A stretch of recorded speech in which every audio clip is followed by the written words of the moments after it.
my darlings. Following on from last week's shenanigans at the cemetery, I'm now just leaving a very good friend of mine, Dr. Helgelstein. He's a German professor who preserves brains for research. Yes, he's a slightly strange man, but luckily for me, I was able to purchase one from him. I was saving up for a Ferrari, but oh well, needs must. He assures me this is the brain of a very intelligent and wealthy man who knows exactly how to make money. Well, that's just fine with me. Now, I'm heading back to my basement to begin working on putting my dream man together. It's going to take some work, but oh, it'll be worth it. Who needs a human when you can create your own hunk? I better hurry. This thing is floating around in a jar and stinks of vinegar. Ugh. Now, our first story involves a very strange encounter in a lady's laundry room.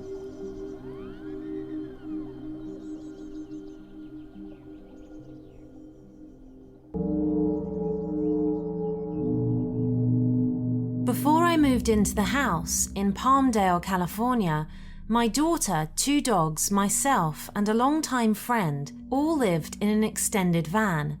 Yes, I was homeless. I had my eye on this house that was vacant for a long time and needed some repair. I made a deal with the owner that in lieu of a deposit, I would do all the work and repairs to live there. It was a small but spacious older house with 3 bedrooms, 1 bathroom, and a big courtyard patio with a detached garage and laundry room. It was very blue inside. The first day we were there, my daughter and her friend were painting our bedrooms separately, and in the broad daylight, all of us saw what looked like the shadow of a short, hooded, dark form that felt like a female. The floors in the entire house were ceramic tile, so I could hear what sounded like bare feet slapping on the floor as she ran away down the hall. I ran into my daughter's room and said, "Was that one of you?" When they said no, I told her to stop working, and we all sat in the van and called the owner. There was no way I was going to do this again. He told me that he did not know the history of the house, but he was desperate to keep a renter in there, so being he was a priest, he would come and bless the house, and he did. Nothing really happened there after that, at least not to me. A few cold chills, strange noises, maybe the feeling you were being watched, and an occasional name being called. I do know that in the 10 years I was there, I switched rooms to accommodate anyone briefly staying with us, and every time I did, the kids would all say that my room was always warmer than the others, despite not having a heater. The room would never get cold. I never thought much about it. About 7 years ago, my mother and sister were disabled and lived pretty far away, and they were having an annual housing inspection and needed us to come and clean. The kids and I are going to drive over there, but we need someone to watch after the dogs for about a week. My stepdaughter, being homeless at the time, asked me if she could do it, but she wanted to get paid to stay there. I agreed, but I knew that she dabbled in witchcraft. I also know that she didn't know what she was doing in that area. You would have to know this person to understand. She even paid $40 for a big bag of fairy dust. So no, I didn't trust her not to bring something dark into my home. I told her she could stay just as long as she promised not to practice any witchcraft there. She promised, but wanted to know if she could at least bring her tarot cards. Now, I didn't see anything wrong with that, so I said yes. What she failed to mention was that she uses a pendulum in her tarot reading. 3 days later, she called me saying that she is no longer at the house, the dogs are alone, and that I have to make other arrangements because she is not going back. When I asked her why, she told me that my place had become extremely cold after the second night. Things kept crashing in the kitchen, the dogs were freaking out, and she saw what looked like a little girl in the hall. Experiencing all of that was not what scared her as much as what she saw outside. It was the image of a human-like creature crawling towards her on the side of the laundry room wall outside. Seeing that my dogs were all alone, I raced home only to find the house in disarray and the dogs all hiding under my bed. After that, my son started to see things in his room. He saw the little girl, and she came to him in his dreams. He He kept complaining about my granddaughter running in his room and then back down the hall, but my granddaughter was asleep. My son is a realist. Rather than jumping on the conclusion of the paranormal, like me, he always tries to debunk before he reacts. He never wanted to go to the laundry room outside because he saw and described the thing crawling on the side of the wall. He said it was as if you took a human body and stretched its limbs and turned it black with reflective eyes, and it was crawling on the side of the wall like a spider. It took us a while, but the house was eventually cleansed. But the night before we moved, we were all so tired from packing, my son was in his room with the door open and was fast asleep. He said that the little girl appeared standing there in his dream with a bag on her head. He thought it was his sister or niece being weird, so leaned over and pulled it off, but there was another bag on her head. It was a few times of doing this before he said that the girl grabbed his wrist and gripped tightly before pointing to the window behind him. He didn't want to look at what he might see, but when he did, there was nothing. He looked back at her and she was gone. That's when he woke up, gasping for air and feeling his wrist. It was still cold. He asked his sister if she came into his room that night, and she told him that she was cleaning the kitchen. All in all, that house was good to us for the most part. I feel like it was what we needed at that time in our lives. We helped a lot of people get on their feet in that house.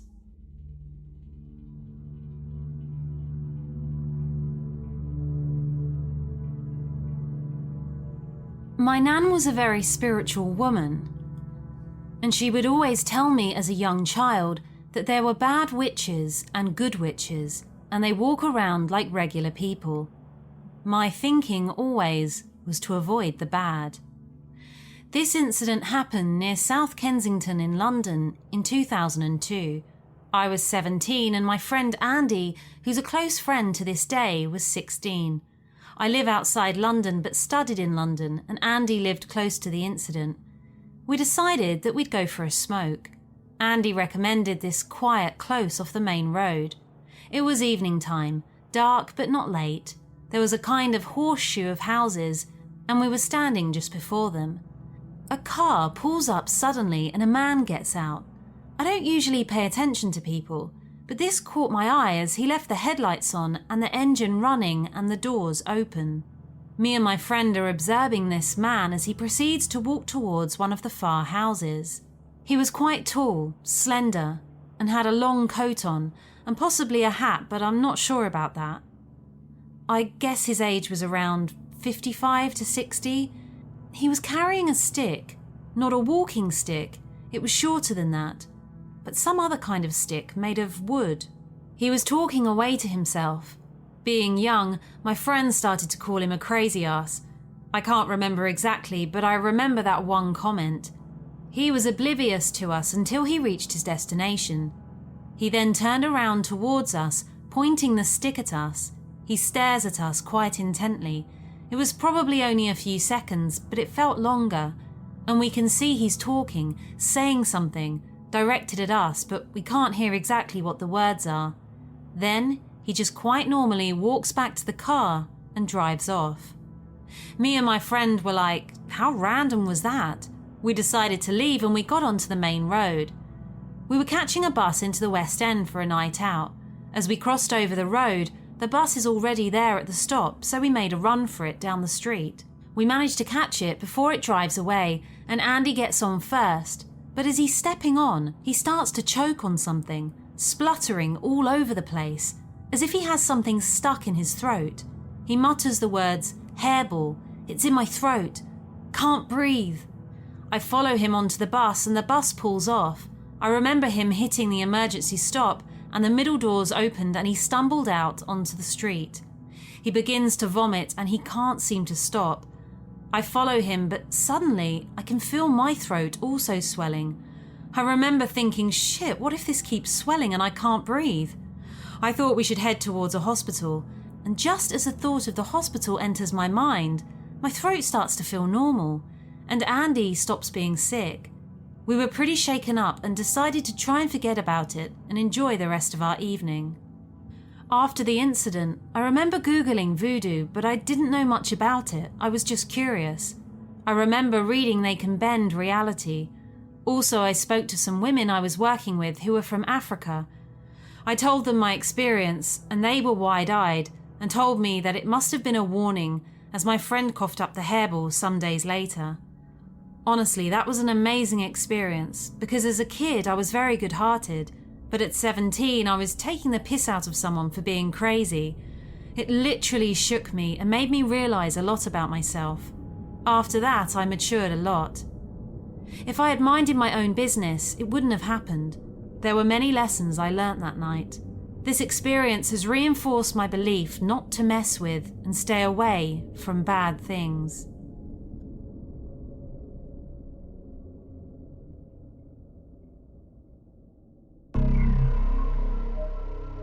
These events took place in the late 90s and happened to one of my uncles, my dad's brother. For as far as I remember, my uncle's always been single. No wife, no kids, some girlfriends, but nothing serious, and lots of friends. He's a busy guy who's been an entrepreneur since his 20s at an auto repair shop. He's your typical salt-of-the-earth, hard-working guy who doesn't count the hours he puts in. He's straight as an arrow and wasn't particularly interested or even open to the paranormal when these events occurred, as far as I know.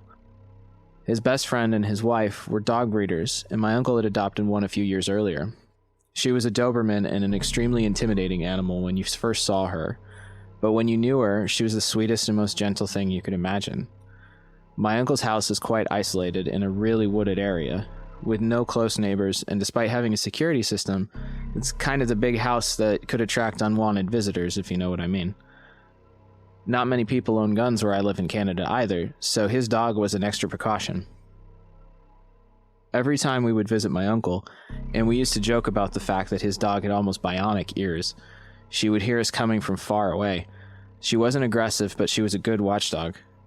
That's where it becomes interesting, and I'll try to describe the events the most precisely possible.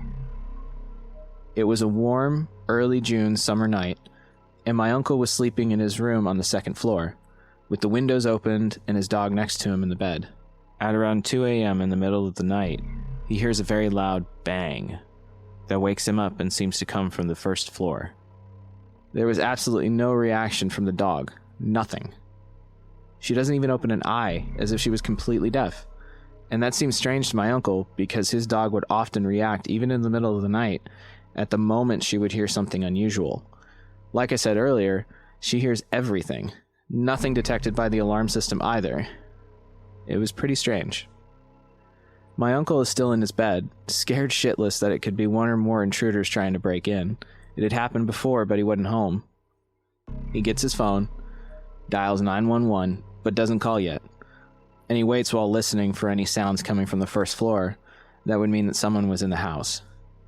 A few minutes pass, and nothing yet, not a sound. Everything is dead, silent. He wakes up his dog, who's still sleeping, and he silently goes downstairs to make sure no window or door has been broken or forced. He does a quick inspection, turns off the exterior lights a few times to signal that there's someone in the house, makes sure all the doors are locked. He still has a strange feeling like something's off, but he finally goes back to sleep. There's no incident during the rest of the night.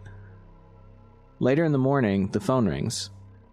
He answers, and another one of his friends announces to my uncle that their mutual friend, the dog breeder, had committed suicide during the night. His wife was sleeping when she heard a big bang, and all the dogs going crazy. He had shot himself with a shotgun. According to his wife, she heard the gunshot around 2 a.m. Later that day, my uncle went to the bathroom on the first floor, and he noticed a round piece of glass about the size of a quarter. A 25-cent coin, if you don't know what I'm talking about. It was lying on the bathroom floor. After a closer inspection, he discovered that piece of glass had detached from a shower glass panel, like if someone or something had pushed it on the bathroom floor from inside the shower. There was an almost perfect circular hole in the still intact shower glass panel about 3 feet above the floor. He still believes to this day that that loud bang that woke him up in the middle of the night somehow came from the bathroom because nothing else was damaged or broken inside or outside the house. When my uncle went back to the hardware store maybe a week later to claim the warranty, he showed that round piece of glass to the manager and explained to him the loud bang and the hole in the glass panel without going into all the details, obviously. The hardware store manager couldn't believe what he was seeing because the tempered glass that's used to make these shower panels would normally shatter entirely in as many little pieces. And it's not that easy when it gets hit with enough force, like a car windshield, for example. The worker who came to replace the panel couldn't believe it either and told my uncle he had never seen, in over 20 years, tempered glass break like that, with an almost perfect circle of glass detaching from the panel. A specialized tool is required to achieve similar results. It didn't make any sense. My uncle still lives in his house. He's replaced those panels a long time ago when his house was renovated, but I think he still keeps the pieces of glass, just to remember the friend he lost.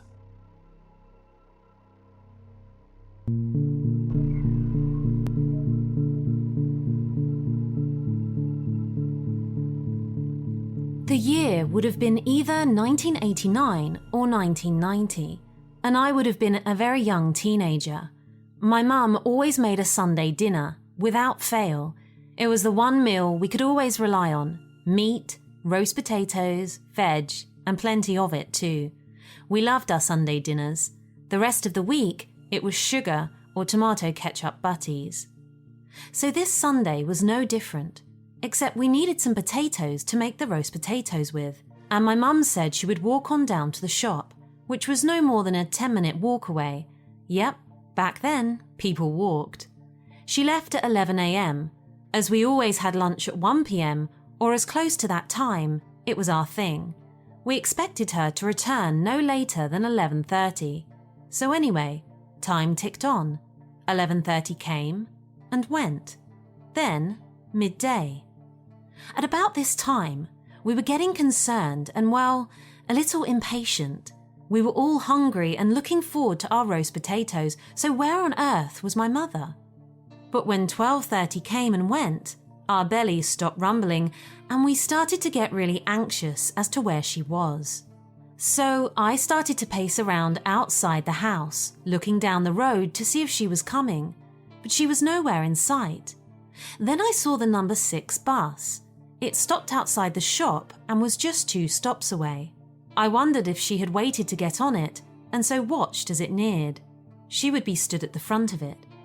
Well, somebody was on the bus. It was a figure all dressed in black from head to toe, and was waving at me furiously.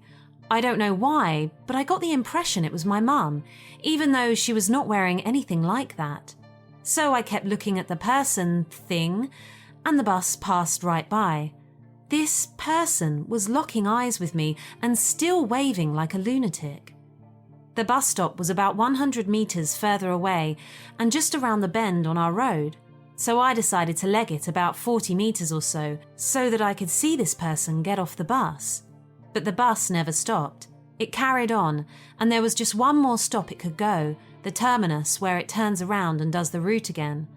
Luckily, the bus had to go around in a square shape and back on itself to the terminus, and I decided to race it there. Back then, I was a pretty good athlete, and it took about 50 seconds to get in eyesight of it. I made it to the terminus as the bus pulled in, but nobody got off the bus. I asked the driver where the woman was dressed all in black. He said there was never a woman on the bus like that. I told him she was waving like a lunatic a couple of minutes ago, and he laughed and said I was dreaming, as nobody had been on the bus since Leighton, about 6 stops back. Confused and scared, I walked back home and told my dad and sister. They didn't know what to make of it either. But one thing was certain, Mum was nowhere to be seen. We went to look for her and she had vanished. Just vanished. I don't know why, but we never called the police. I think we just never thought about doing that. Nowadays you would, but back then it just didn't happen. So it got to 8 p.m. and the key slid in the door, and in walked my mum, with the potatoes. We could now have our dinner. Yay! Only joking. We all went ballistic. Where have you been? Etc., etc. She looked dazed and confused, and said that she had only been gone no more than 30 minutes. She didn't or couldn't understand any of it. The only thing she did recall was entering the shop and remembering it being light outside, but when she left the shop, she recalled it being dark and thought, That was a little strange. But she had no idea she had been missing for 9 hours. Before this event, my mum had a job working in a mushroom picking place, and she had flunked school and didn't have any qualifications, and never any real drive to better herself. But after this, in fact the same year she started to attend night school to get her GCSEs, she got 6 of them, all of the highest grade A. She then attended night school again and took on 4 A-levels and got 4 straight A's. She then went on to university and completed 2 full honour degrees, and at the same time in criminology and law, getting 2.1s in each. She then took on other courses such as hypnotherapy, Reiki, animal therapy, and became fully qualified to teach in those. She got a job in the civil service and got promoted almost every single year until she was very high up. She basically had a thirst for knowledge, something she had never had before this event. So was this connected? Did something happen to her that made her behave like this afterwards? Where did she go for those 9 hours? And who was the black figure I saw waving at me on the bus?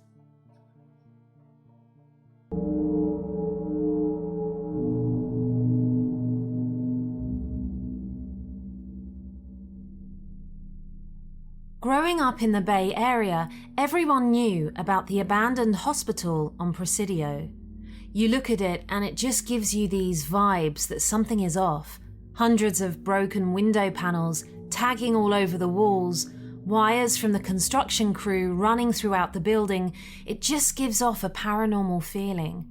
Being young and stupid with a group of friends who all went out at night, sure enough, we decided to go to the Presidio Hospital, which was about a 30-minute walk from where we had been. There was 7 of us walking, telling ghost stories to each other to try and scare each other. Me being as hard-ass and never believing in ghosts till I experienced it myself, I just brushed it off as bullshit, and the stories they were telling went in one ear and out the other.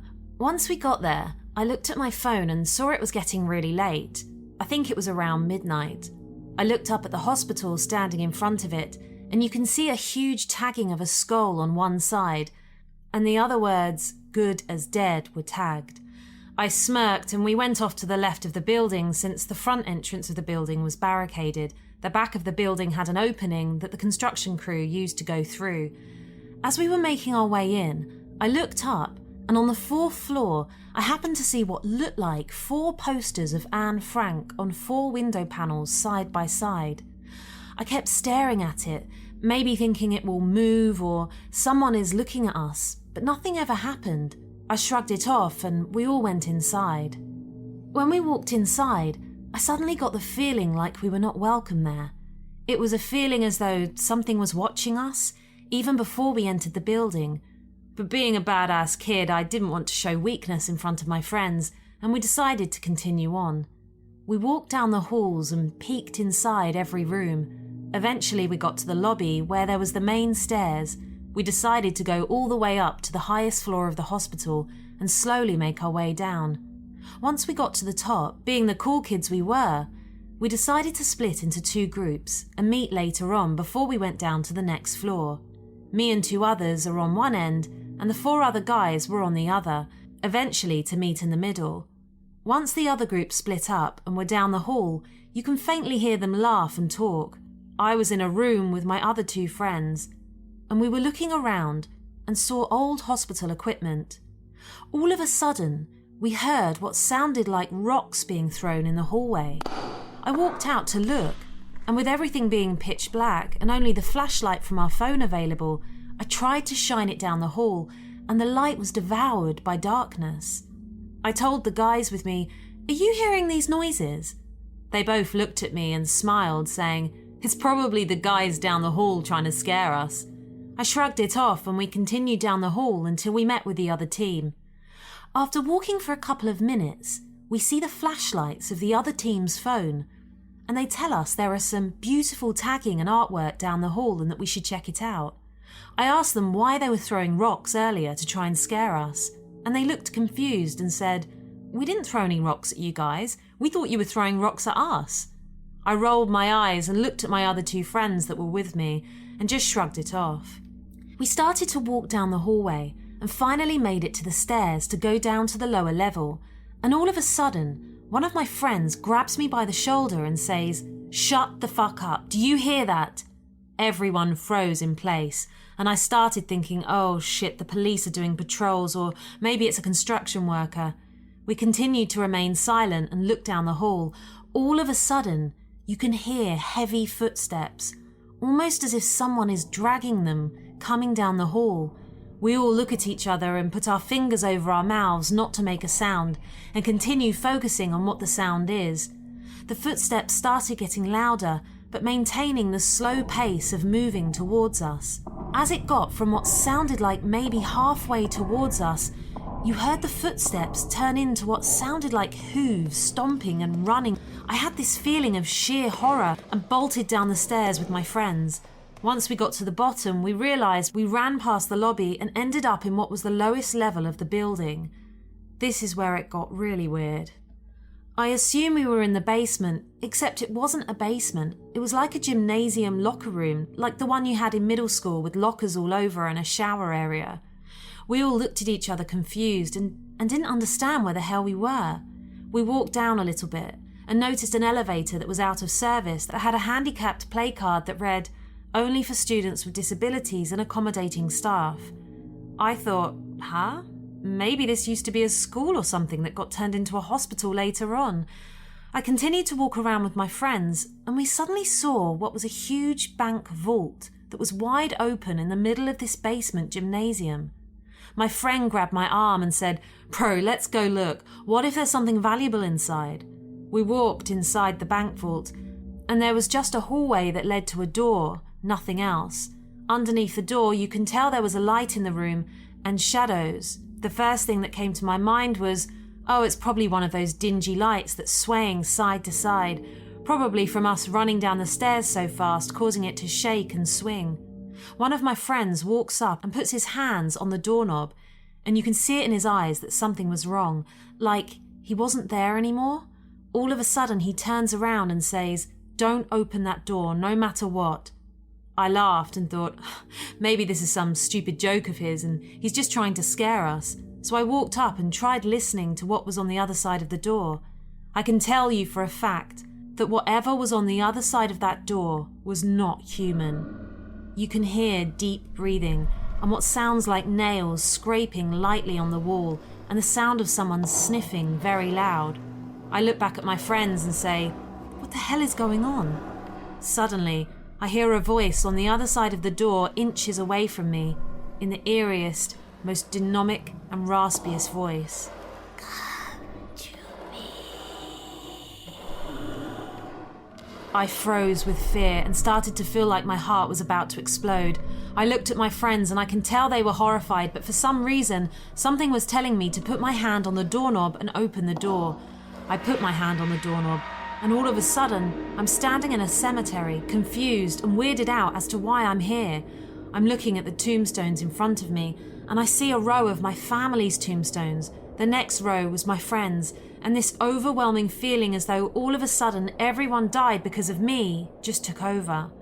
I started to cry, and suddenly the ground started shaking, and in the fog, a black mass started moving towards me.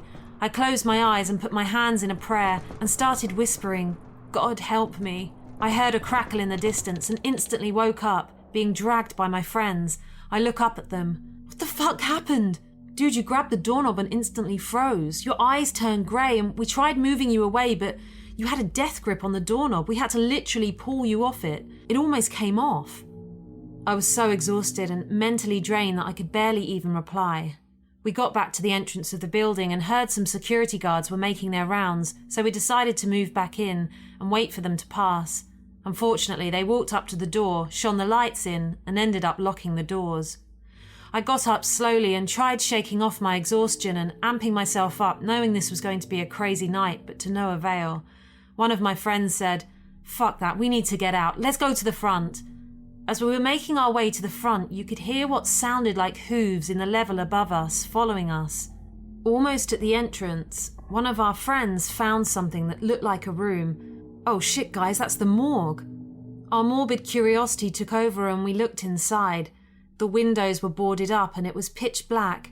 We used our phone lights to look inside, and you can see what looked like smears of blood or red paint on the metal door frames. Some are open, some are closed. We decided to walk in and look closer inside. Our lights were reflecting off the metal frames of the refrigerator doors. All of a sudden, you can hear the Hooves' footsteps, not above us anymore, but right outside the entrance of the morgue, literally on the other side of the wall. We froze and waited to see what would appear at the entrance of the doorway. All of a sudden, this huge thing, this weird apparition that was slumped over with its long arms at its side and head tilted to the side, walks past the doorway and lets out a deep "ah." Like this fucking thing never learned how to laugh or tried mimicking our laughter but failed. We all looked at each other and slowly walked out into the hallway to look around and see if the coast was clear for us to run towards the front. We bolted together, and the sound of hooves started echoing behind us, like this thing was running towards us, with a purpose at that point. We kicked the doors open to the front and looked down the street and saw a police car coming towards us from a few blocks away. There was a fence in front of us, so trying to hop over it would get the attention of the police, and going back inside was not an option. We decided to run along the fence to the back of the building from where we entered and stopped to catch our breath. I looked back up at the 4 posters of Anne Frank that I saw before we walked in, and they were gone. I told my friends about it, and at this point, we didn't know what to believe, so we decided to call it a night. Let me tell you, the dreams I had of that thing that walked past the doorway still haunt me to this day. I remember vividly seeing the details of this thing and how it walked, the sound that it made. Just even being around the aura of this creature was just pure horror. It's been a long time since this happened, but after that day, the 7 of us never spoke to each other. After years of construction, the city ended up turning the abandoned hospital into an apartment building. I walked by there just for memories and saw a security guard sitting on the front. I greeted him and asked him about this place and if anything weird had ever happened here. He looked at me and with the most sincere voice said, "You wouldn't believe me if I told you." I said, "Try me." Apparently there used to be another security guard that sat in the back of the building patrolling that area to make sure that nothing happens during graveyard shifts. He would constantly complain that there were 4 people standing on a higher floor of the building staring at him through the window. I asked, did they look like posters, like of Anne Frank or something? The security guard turned pale and said, "Exactly, yes. They looked just like Anne Frank." I stepped back and was blown away. He then told me that the security guard started complaining about the stench of rotten fish and started hearing voices. Eventually, he was sent to a psych ward and no one had heard anything from him again. The scariest monsters aren't the ones that we find, but the ones that find us.